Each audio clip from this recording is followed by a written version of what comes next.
오늘 사무엘하 3장 말씀을 살펴보시면 이스라엘과 유다의 전쟁 속에서 다윗이 점점 강성해지고 반대로 사울의 집은 약해지기 시작했습니다. 다윗의 집이 점점 강해졌다라는 것을 2절에서 2절 이하의 다윗의 아들들의 명단을 통해서 살펴볼 수 있는데, 다윗이 헤브론에서 낳은 아들들의 명단이 2절에서 5절까지 나와 있습니다. 그 아들들이 암논과 길르압, 압살롬, 아도니아, 스바디아, 이드르암이었습니다. 반대로 사울의 집은 점점 약해졌습니다. 사울과 그의 아들들은 전쟁터에서 블레셋의 손에서 죽임을 당했습니다. 그리고 남은 아들 이스보셋은 사울의 사령관이었던 아브넬의 꼭두각시의 왕 노릇을 하게 됩니다. 하지만 결국 아브넬이 사울의 첩이었던 리스바를 범한 것이 이스보셋이 책망하면서 둘 사이가 갈라지기 시작합니다. 아브넬이 이스보셋에게 은혜를 망각했다며 반발했고, 여호와께서 다윗에게 맹세하신 일을 위해 노력하겠다고 천명했습니다. 그것은 이스라엘 나라를 사울의 집에서 다윗의 집으로 옮기겠다는, 또한 옮겨 다스리신다는 하나님의 약속을 말하고 있는 것입니다. 그리고 아브넬이 이스보셋을 버리고 다윗을 따르겠다고 말합니다. 이스보셋은 아브넬이 두려워서 아무 말을 못했지만 결국 아브넬은 자신의 맹세를 실행에 옮기게 됩니다. 아브넬은 다윗에게 사자를 보내서 언약을 제안합니다.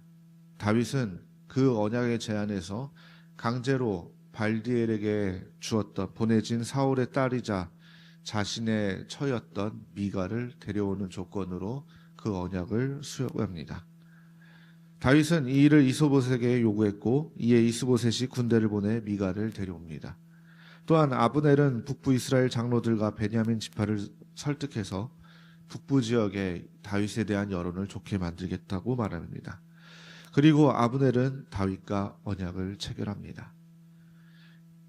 여론을 형성한 후에 종 20명과 함께 헤브론으로 간 아브넬은 다윗은 잔치를 베풀어 맞이합니다. 그리고 아브넬은 그곳에서 자신이 나서서 온 이스라엘이 다윗에게 충성서약을 하게끔 만들겠다고 다짐합니다. 그리고 다윗이 아브넬을 평안히 귀환시킵니다. 이처럼 다윗의 집이 점점 강해지는 상황에서 요압이 자신의 형제를 죽였던 아브넬에게 복수한 사건이 일어납니다. 요압이 적과 전쟁을 마치고 노력한 물건을 가지고 돌아왔을 때 다윗이 아브넬과 언약을 맺었다라는 그 소식을 접하게 됩니다. 이에 요압이 다윗에게 왕은 아브넬에게 속는 것이라고 그렇게 주장합니다. 그리고 다윗 모르게 부하를 보내서 아브넬을 다시 불러온 후에 대화를 하려는 하다가 그의 배를 찔러 죽입니다. 27절에 보면 요압이 아브넬을 죽인 일이 단순히 그 나라를 위해서가 아니라 자신의 동생 아사엘을 위한 복수였다라는 것을 27절 이하에 알려주고 있습니다. 그리고 이 소식을 들은 다윗은 요압과 그 집에 저주를 합니다. 마지막으로 31절에서 다윗은 모든 백성들에게 아브넬을 위해 애통하라고 명령하고 자신도 아브넬의 상여를 따라가 장사하고 소리 높여 애곡하였습니다. 온 백성이 함께 아브넬의 죽음을 슬퍼하였고 다윗은 저녁까지 금식을 합니다. 그리고 이 결과적으로 소식을 통해서 아브넬을 죽인 사람이 다윗이 아니라는 것을 깨닫게 합니다.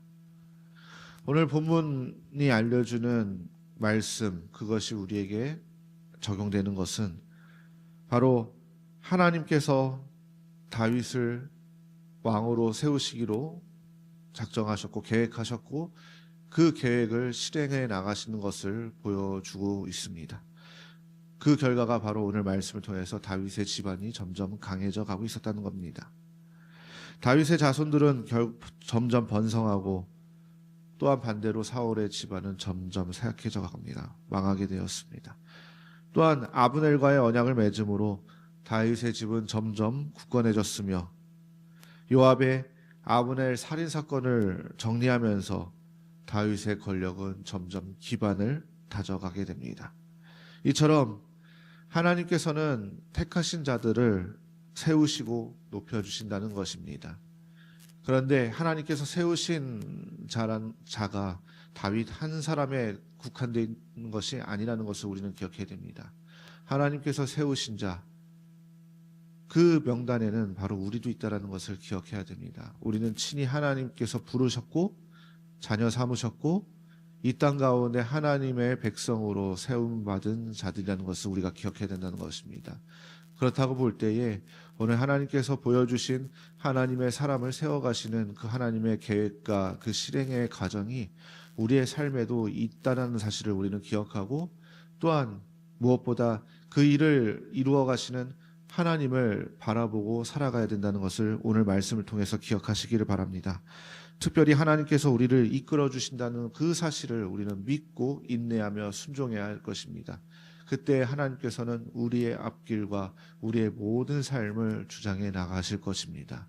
그런 하나님의 은혜를 기억하시고 다시 한번 하나님을 찬양하시는 우리 모든 성도님들 되시기를 주님의 이름으로 소망합니다. 오늘 주신 말씀 기억하시면서 함께 기도하시겠습니다.